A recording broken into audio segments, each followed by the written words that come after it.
I'm not real caught up in the stats, and quite frankly, I'm not interested in talking about stats. Happy for Bison Nation, the community, all of our great support and friends, and this one's for all of us. I mean, most importantly, the seniors, and I told them on national TV I was going to take my turn. We run an unbelievable program. It sits within an unbelievable university, and I think there's a lot to be said for that. I'm so grateful, and it's just these guys. I'm just telling you guys it would have been really easy for them to walk in the opportunities that they would have had. They continue to stick together. We'll continue to work to keep everybody on this team, and I want anybody that's listening to know we run a first-class operation, and people that come into this organization have a chance to reach their full potential. And I'm not sure we've done that yet this year, but we just beat a really good football team that had players at all three levels on defense, outstanding skill guys, offensive line. This quarterback is really good. Ours is better. And Bryce Lance is a pretty good player. But I honestly, Cam hung in there today. We went to the quarterback run game. We had to. I mean, they are good up front. Their linebackers hit fits. 32, Bach, I'll be glad that he's out of the league. A really good linebacker. And just congratulations to Bison Nation and to North Dakota State University. And with that, I'll open up for questions. You got emotional there. You could see it on the sideline at the end of the game. What was going through your mind? I don't know. I just, choosing to come back, having the opportunity to interview to come back and be prepared for that. And then it's been really fun. I slept really well this week because I thought the kids would play hard. And if they do that, right, there's no failure in that. And I thought we played fearless today. But my mind went to the very first meeting in December, and it's a big deal today nowadays that they all stayed. I know one kid left. I wish him the best, but they all stayed. And now we're going to Texas together. And it's a big deal, and I think about all the support staff, our equipment people, Trish and her staff, they work the hours we do, and they don't make very much money. And they do it because they love it. And I think we've got a really tight-knit operation here, 160-plus people that have become family. That's why I got emotional. We got to go back to the tape because is it better than Zach Vraz two-hand over the top? And Easton knew the defensive call because the coordinator there, he was still using the word black for man coverage.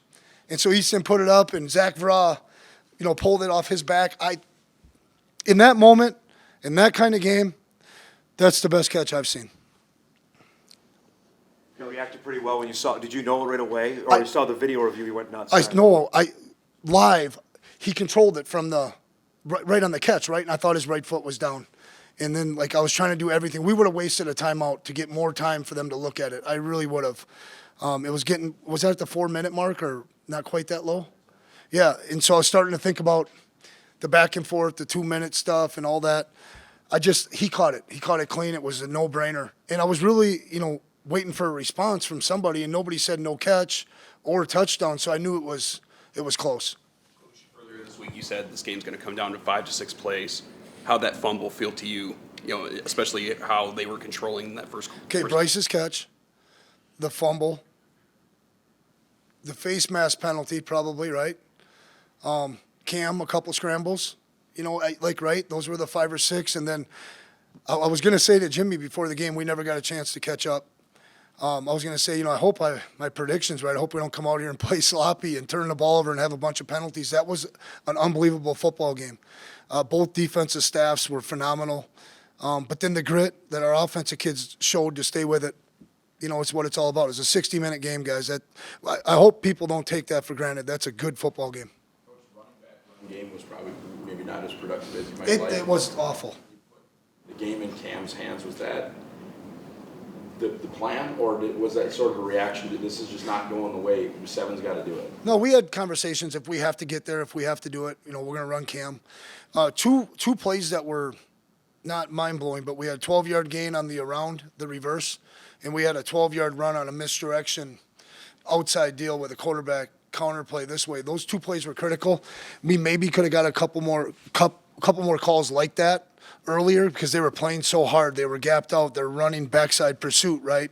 But honestly, Russ, the tailback run game was going to be difficult. If they don't come out for the long run on their tailback run game, would have looked about the same, I think. And so anytime you get into a matchup like that where the fronts are playing as well as they were, you got to get the +1 run game, and we had answers there, and Cam was willing and ready to answer the bell.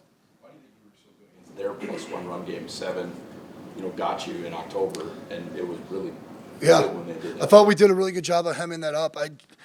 For a moment there, I heard Grant get on the radio with Coach Gazer and talk about let's start getting these, let's let them go. Instead of playing some read front, we were starting to get some knockback. Just overall, the defensive execution, it seemed like we had bodies in the fits. Even when I'm watching, I can kind of see where the ball is supposed to hit, and then boom, we collapsed it. And I think, if we could have made 1 or 2 more tackles, I think we'd had a really good day, but we missed a couple tackles on the long run. I'm not sure. I think that our guys had a good beat on them and, executed today.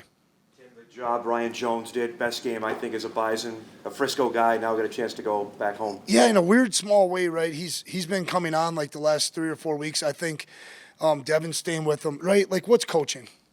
Like, to inspire others to be better. And Devin has stayed with him. I mean, there was a moment there, right? Like, Ryan could have. And he's graduating in engineering this spring. He's coming back. And he could have said, man, this is hard, right? And so I'm so happy. There's a lot of examples like that. We've got backups that are now starters. Okay, we've got role players that are now superstars.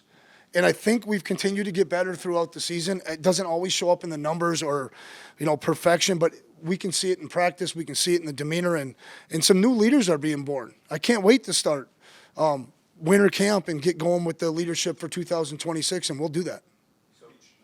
Can you speak to the level that Cody Heisman played today? The level that he's played all year long. I mean, Eli Mozart's our bell cow. He's the same, but I'm not sure that it's not 1A and 1B. And I still think Keenan Wilson shows up, Toby and Nene, but Cody's been dominant, at times unblockable. And he's got a great feel in there. He can get into some awkward positions with his wrestling background. People have to account for them, for Cody. And I'll tell you what, how about Nick Gazer?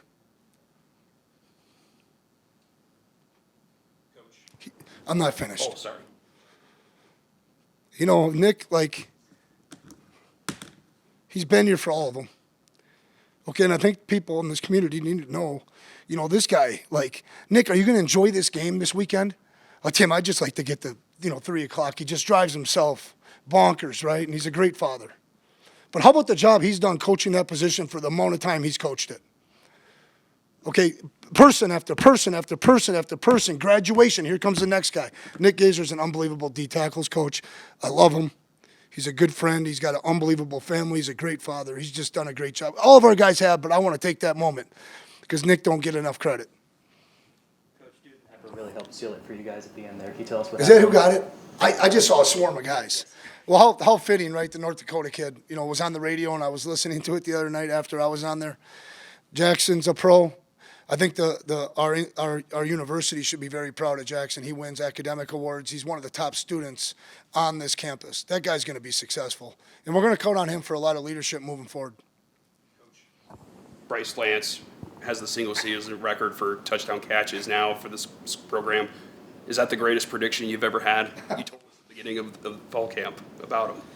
No, because Coach Ferentz predicted Tristan Wirfs would be a first-rounder on the 8th practice. Don't overcoach him, Tim. He's going to be good. It wasn't my prediction. I don't know. I don't want to talk about last year anymore, though I know that, because this is about us now. Bryce has capitalized on every opportunity he's had. I'd like to see him next season play at about 218 so he can capitalize on all his potential and get a little faster yet, because I think with strength and size he will. Bryce Lance, I hope he means it when he tells me I love him, because I love him. And it's 2 guys digging in and saying, we got to have each other. I believe in you. We're moving you to the top. And he answered the bell.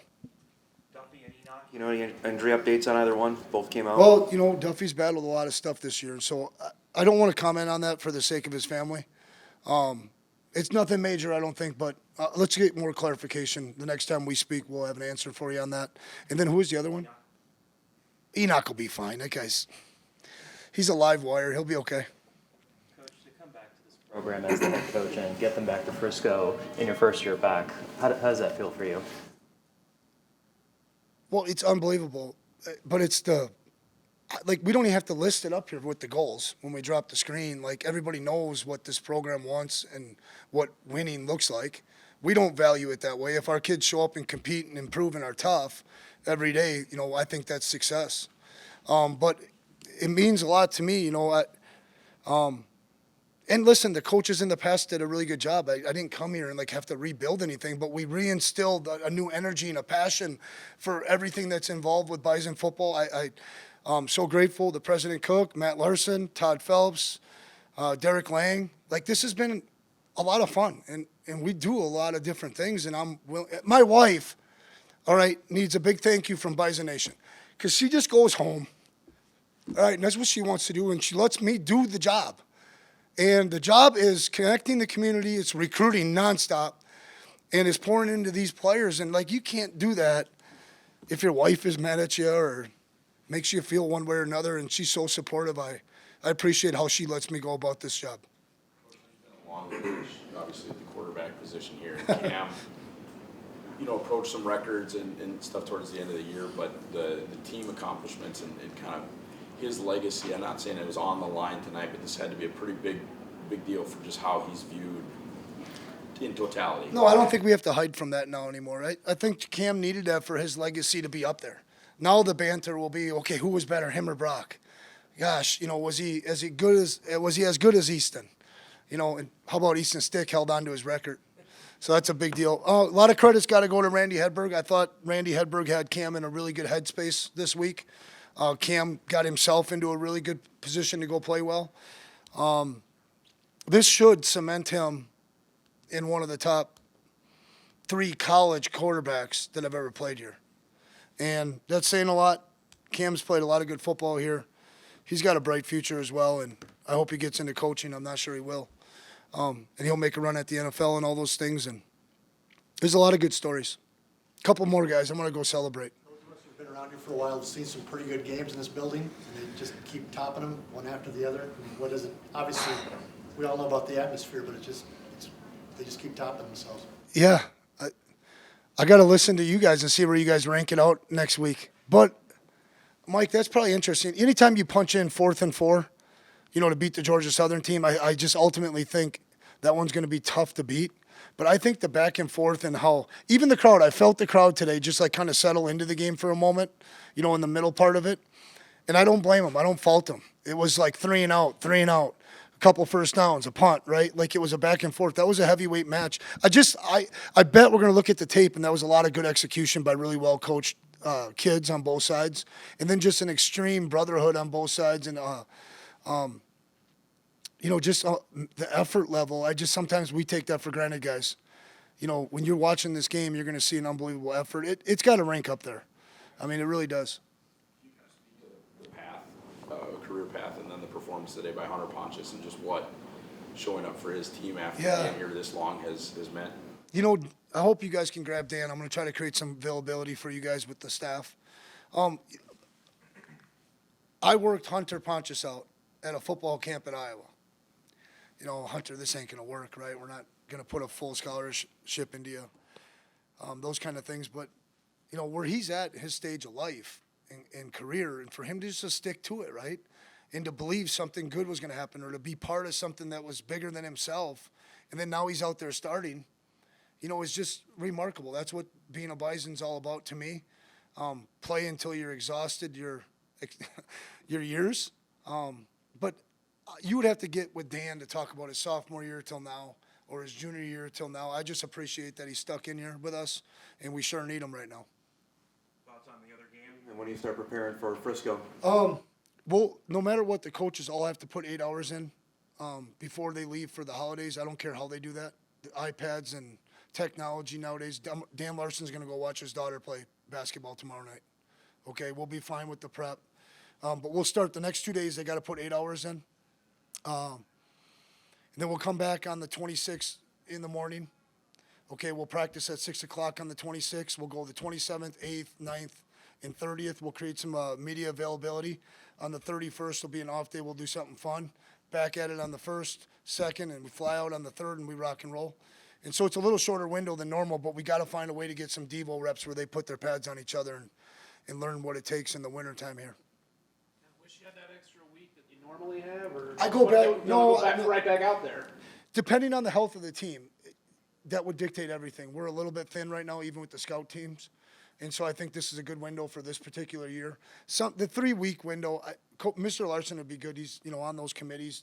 I think this is right.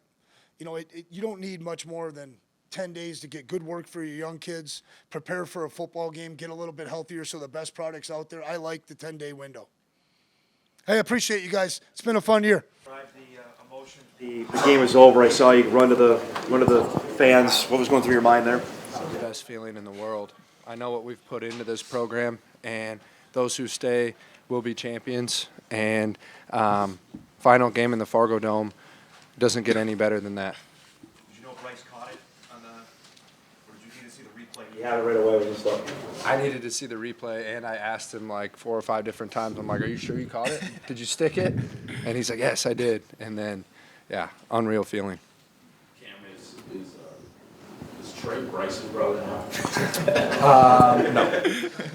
Oh, yeah, well, he has his own name now. He's not Trey Lance's little brother, and everybody knew that. And Bryce is who he is, and he's a gamer and a winner, and he wants the ball, and those are guys that I want to play with. Bryce, can you take us through it as slow as you can, if possible, on that catch? Yeah, so it was Cam checked it to the play that I was going to run a route, so I just knew I had to go. It's honestly not much goes through my mind when I know the ball's coming to me, so it's kind of like in that flow state when the ball's in the air. So I don't really remember it much, but yeah, it was exciting. You knew you had it right away? I knew I caught it. Yeah, I didn't know if my foot was in, but once I saw the replay, it was good. Yeah. Bryce, Coach Polasek, he briefly talked about his Zach Brock catch, but he called that the best catch he's ever seen. Just listening to that, what does that mean to you? Yeah, it's an honor to be, in the same conversation as guys like that, legends in this program. So, just the goal is just to keep making plays for Cam. Cam, final game at the Fargo Dome for you and a lot of these seniors. What's it mean to go out with a win, in this building where you've played many games? It's super special. I'm not ready to be done, and I know this team didn't want to play anybody else for their final home game, and I said it in my postgame interview, like, we hate those guys, and it doesn't feel any better beating a team like that to go to Frisco, and I'm just so proud of our team. Did you think the quarterback run game would be more in play today? I did, and talking to Coach Landry, I said, we got to win, no matter what. You can run me 40 times as long as we win. And there were some times where I might have taken off a little too soon, but I wasn't going to slide today. Not being, not knowing what next week had in store. So, yeah. Logan, you talk about your team's defensive effort, especially a guy like Ryan to have a game like he had today. It was a blast, just being able to see the way we played today. Obviously a couple hiccups here and there, but overall I thought we played really well. Big O did a great job of keeping us in the game, and for us to just be flying around, making plays, being physical, having a lot of fun while doing it. It was a lot of fun to be a part of. The shock of fumble recovery, how much did that change everything? It was huge momentum shifter for the game. I believe we were down 14-7 at the time. We needed to stop.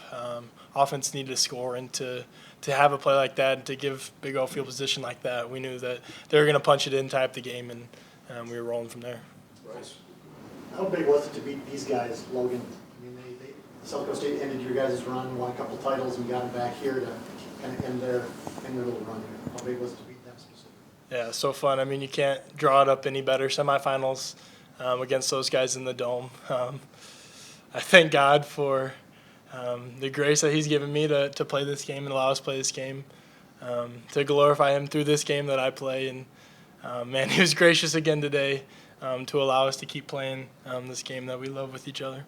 Is there an adjustment in the second half? I mean, I think they only had like 20 rushing yards in the second half, or did it just come down to just tackling, being short on the pass side? Our biggest emphasis at halftime was just tackling, just continuing to sprint through our leverage and trusting the guys around us. We didn't have any major adjustments at halftime. Overall, I think we played pretty well in the first half. They weren't doing anything special. They weren't doing anything new that we haven't seen before. And so we just emphasized and focused on the fundamentals, which I think in the second half we did a better job of. And I think that's why we had better results specifically in the run game. Bryce, can you speak to your first couple of years here where maybe the on-field production wasn't there, and then to have a season like this and then to have a game like this, and even maybe the message that sends to other guys down the depth chart? Yeah, yeah. The last few years, I didn't get chance to play receiver position. Grinded my way on special teams to get on the field. But honestly, I just say trust the process, man. Like I could have bowed out, transferred a lot of things, but and it gave me a chance, honestly, to observe guys like Cam and Gray that have kept this program going, and it just really made me appreciate being on the field, wearing this jersey, and making plays for these guys, honestly. So I think God had a reason for all of it, and kind of reaping the rewards right now. Bryce, talk about the guy you left there. I mean, on the Mount Rushmore of Biden quarterbacks, he's Yes. up now. No, not many words. I've told him so many times just the appreciation I have for him, the belief he has in me, the confidence he has in me, and just the leader he is. Like I said, didn't get a chance to play the last couple of years, but it gave me a chance to just observe, not only the player he is, but the leader he is, and to try to emulate that as much as I can on the field as well. Can we expect a note from Easton to keep his name in the record books? Does that even matter? Coach P had mentioned it before the game, actually. He usually talks about special teams, offense, and defense. And when he was talking about the defense, he said, that kid's not beating Easton Stick's record, and that's personal. And I think the defensive guys probably had that in the back of their mind too. And no, I'm happy that Easton didn't get beat, You've had your battles with South Dakota State. Tell me about this one and how personal this feels for you. It was really personal, and especially at the end. I thought there was respect between both teams, and that didn't show up, and that's very disappointing. And I don't have a lot of words to say about them. I'm just so happy for the guys in this locker room, and best believe I'll be at the game next year when they play these guys, and I'll be loud because I think we're going to go on a run now, and it's our turn to get back on top. Cam, do you ever think about where you are as far as wise and quarterbacks, your legacy, or does that not, you don't have time for that? I don't have time for that, and quite frankly, I think I'm humble enough where I truly put those guys ahead of myself, and those are guys that I try to chase every day through my effort, my work, pre-practice, post-practice, trying to chase those guys and what they've done. I never want to compare myself to any one of them, and I have a ton of respect for those guys, and they're a huge part of why this program is in the place that it is today. What different is this trip for Frisco for you? I mean, 2 years ago you were the new starter. Last 2 years ago you guys were all beat up. Now describe this trip.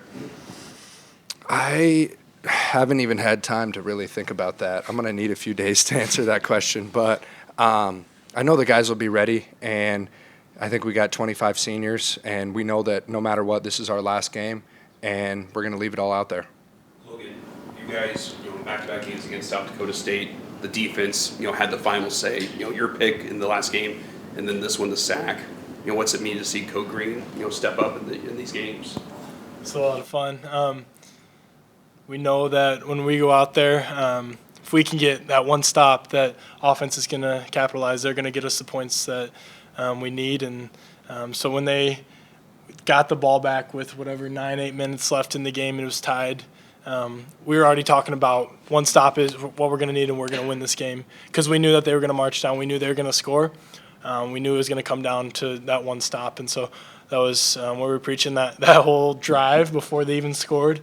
And so just knowing the talent that the offense has, having so much confidence in what they're going to do in big-time situations just sets us up as a defense to capitalize off of the momentum that they give us, and it's complementary football at its best. Logan, can you describe your advantage of the final sack, and then kind of what went through your mind when you realized they don't have enough timeouts and that's it?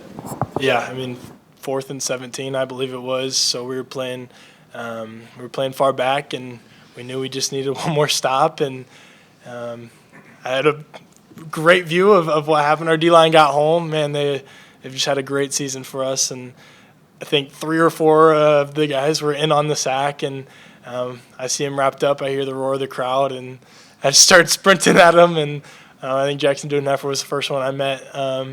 And yeah, that was a special moment for us. Me and Jackson have a really good relationship, and we've had some good conversations, discussions this season about struggles that we were having, and for it to kind of come full circle today in that moment specifically was really powerful. How big was the face mask call?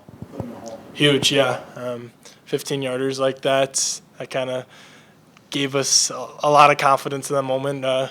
They maybe had us on our heels for the first part of the drive, and then all of a sudden it's 1st and 25, and man, we got to get conservative with our play calls and keep the ball in front, in bounds, and kind of put the ball in their court. They had to do the most of it, and yeah, we were able to execute. Good calls by Coach Olson, and get the job done. Can you go more into detail with your relationship with Jackson? Yeah. First of all, he's a brother in Christ to me. Our faith is the thing that's most important to us, and everybody has a why that they play for. My why, I know Jackson's why, is to play for Jesus, and to be able to do that every Saturday is the biggest blessing I've ever. And I just know earlier this season he was just having a rough time, kind of with his performance. Wasn't happy with how the season was going for him personally. Jackson's one of the most humble guys that you'll ever meet, though, and so we had a good conversation about, man, let's not do it for ourselves. Let's do it again for Jesus. Let's do it for this team. And we got out of that conversation with a lot more confidence than we had. And the game after that, Jackson had a really great game, and I think the second half of the season he's had a phenomenal impact on the D-line and on the defense. And when I met him there at the end of the game and he was in on that last sack, it like I said, it came full circle for us too in that moment. The hard work that he's put in, and the persistence that he's had when he's faced adversity this season, it was special. You got a long history with the other teams that are playing right now. Does it matter who wins the other game? I would like to play South Dakota again if possible. Have another Missouri Valley team in the championship, I think would really represent our conference well. I know Montana State has a really good quarterback. Their offense is super dangerous, but I know we have a good defense, though. I'm not too worried about that. I'm going to celebrate this win and move forward.